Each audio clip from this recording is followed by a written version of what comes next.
O programa Seleção Sport TV, acostumado a debates mornos, virou palco de um confronto que já está sendo tratado como divisor de águas na história recente da seleção brasileira. De um lado, André Rizek, experiente e incisivo. Do outro, Bruno Formiga, estreante, mas com a ousadia de defender o craque que divide opiniões no país. Neymar. O que parecia apenas um debate esportivo revelou sinais de algo muito maior, uma engrenagem de bastidores que pode estar moldando o futuro do camisa 10 e, consequentemente, o destino do Brasil na Copa de 2026. O que está por trás dessa briga? E por que tantas camadas de interesse aparecem sempre que o nome de Neymar surge? Prepare-se, torcedor, pois hoje o Vestiário Oculto FC revela a trama que mistura política, mídia e traição. Há quem diga que Carlo Ancelotti não passa de um escudo.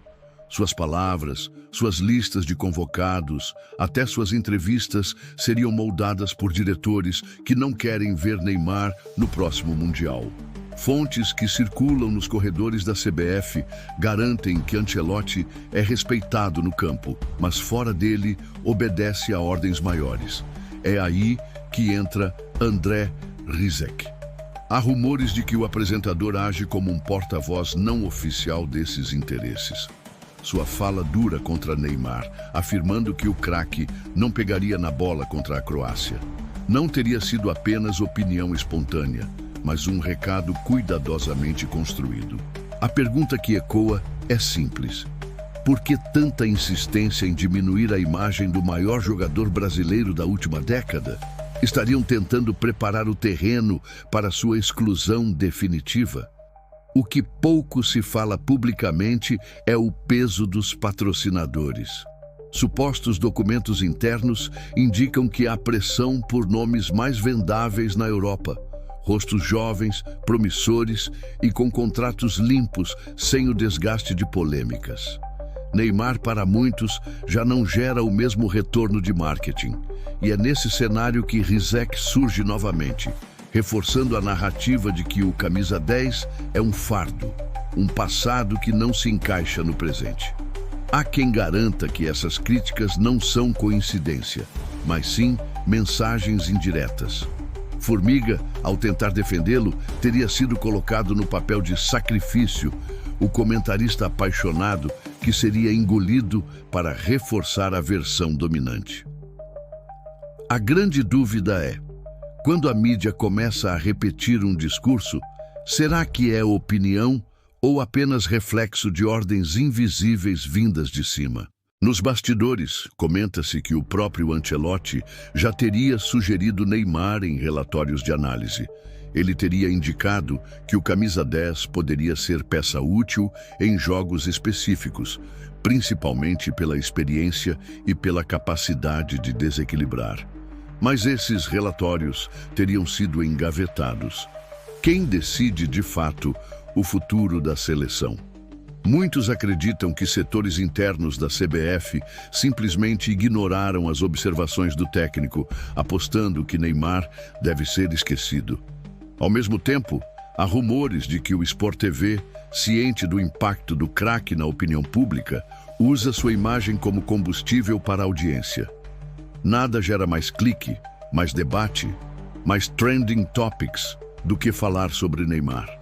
Se por um lado ele é visto como ultrapassado, por outro continua sendo a fonte de engajamento perfeita. E é exatamente isso que gera revolta entre os torcedores. Será que o jogador está sendo manipulado como peça descartável em um jogo midiático de alto valor? O que parecia apenas uma troca de farpas entre dois jornalistas escancara fissuras muito maiores, envolvendo a hierarquia da CBF, pressões comerciais e estratégias de televisão. O silêncio de Neymar em meio a todo esse turbilhão aumenta ainda mais as suspeitas. Alguns veem prudência, outros enxergam medo, mas ninguém pode negar que a ausência de resposta ajuda a fortalecer ainda mais as narrativas que tentam enterrá-lo. O Brasil, um país que vibra com cada drible e sofre com cada lesão de seu craque, está agora diante de um dilema. Acreditar na versão oficial de que tudo não passa de debate esportivo ou aceitar que talvez existam forças maiores operando por trás das câmeras, longe do alcance da arquibancada. O debate entre André Rizek e Bruno Formiga não pode ser tratado como um simples choque de opiniões. Muitos analistas de bastidores enxergam que a cena foi cuidadosamente montada para introduzir uma narrativa específica, a de que Neymar estaria ultrapassado. O timing, a fala, até o tom da frase de Rizek, "não pegaria na bola hoje", soaram para muitos como um recado ensaiado. Há rumores de que a produção do programa sabia que essa frase causaria impacto imediato. Torcedores comentam em grupos de WhatsApp que o termo já estava pronto para virar meme, como se tudo tivesse sido planejado para viralizar. Essa é a vitrine perfeita para transformar opinião em verdade coletiva. Quando a mídia repete uma ideia com força, a torcida começa a absorver, mesmo que de forma inconsciente. A pergunta que fica é perturbadora. Será que o debate foi espontâneo ou um roteiro cuidadosamente escrito para enfraquecer Neymar na mente do torcedor brasileiro? Há indícios de que setores da CBF veem vantagem nesse processo. Enquanto a audiência explode, a narrativa de que o craque não tem mais espaço se solidifica. É como se usassem a televisão como extensão dos gabinetes. O impacto é imediato. Milhares de comentários, memes, discussões inflamadas nas redes. E enquanto a internet vibra com a treta, um recado silencioso se firma. Neymar, ídolo incontestável de uma geração, começa a ser lembrado mais pela polêmica do que pelo futebol. A vitrine midiática, antes um palco de idolatria, agora funciona como uma arena de desgaste calculado. Embora não haja provas públicas, insiders próximos ao jogador garantem que Neymar se sente traído. Há quem diga que ele já cogita expor tudo o que realmente acontece por trás da seleção, revelando a pressão dos patrocinadores, as manobras internas da CBF e até a manipulação midiática. O silêncio que muitos interpretam como fraqueza pode ser, na verdade, uma estratégia de contra-ataque. Rumores sugerem que Neymar teria sido avisado sobre esse espetáculo televisivo antes mesmo de ir ao ar. Supostamente, ele sabia que Formiga defenderia sua convocação e que Rizek seria o contraponto agressivo. Em vez de reagir publicamente, o craque teria optado por assistir em silêncio, aguardando o momento exato para expor as cartas que ainda guarda na manga. Nos corredores de bastidores, fala-se em contratos publicitários que estariam em risco caso Neymar voltasse ao protagonismo. Empresas rivais da CBF, supostamente, estariam prontas para bancar uma exposição gigantesca caso o craque decida falar. A narrativa muda completamente se o próprio Neymar revelar que foi alvo de um teatro midiático. Imagine o impacto de uma revelação assim.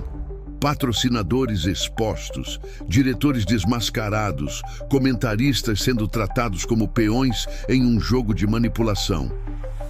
O silêncio de Neymar pode não ser sinal de fraqueza, mas o prelúdio de um contra-ataque capaz de implodir toda a estrutura que hoje parece inabalável. E a torcida, onde entra nisso tudo? No meio do fogo cruzado, resta ao povo o papel mais importante. O torcedor é usado como combustível de audiência, como massa de manobra para validar narrativas. Mas é também o torcedor que pode reverter o jogo. Quando a arquibancada decide, a pressão se torna insuportável. Já aconteceu antes com técnicos, com dirigentes e até com jogadores. O futuro de Neymar na seleção pode estar menos nas mãos de Ancelotti e mais nas mãos do povo que vibra, sofre e comenta. É a voz da rua, ou melhor, das redes sociais, que pode determinar se o camisa 10 será lembrado como lenda descartada ou como herói resgatado pela própria torcida. O caso Neymar escancara algo maior. A seleção brasileira não é apenas sobre futebol. é sobre política, mídia e poder. Um debate de televisão vira ensaio para manipulação coletiva. Uma frase ensaiada se transforma em verdade repetida, e um craque amado e odiado ao mesmo tempo se torna alvo de uma batalha silenciosa que vai muito além dos gramados. O que vimos no Seleção Sport TV pode ter sido apenas a ponta do iceberg de uma conspiração que envolve milhões em patrocínio, influência internacional e o futuro da maior camisa da história do futebol brasileiro contemporâneo. E agora, a pergunta fica no ar. Neymar será apenas mais uma vítima desse tabuleiro de traições ou terá força para reverter o jogo no momento mais inesperado? Somos o Vestiário Oculto FC. E aqui as portas sempre se abrem para aquilo que ninguém mais ousa mostrar. O que você acha de tudo isso? Neymar foi vítima de uma armação ou apenas está vivendo o peso natural do tempo? Deixe sua opinião nos comentários, inscreva-se no canal, ative o sino das notificações e não esqueça de deixar o like. Sua participação é o combustível para continuarmos revelando o que muitos tentam esconder.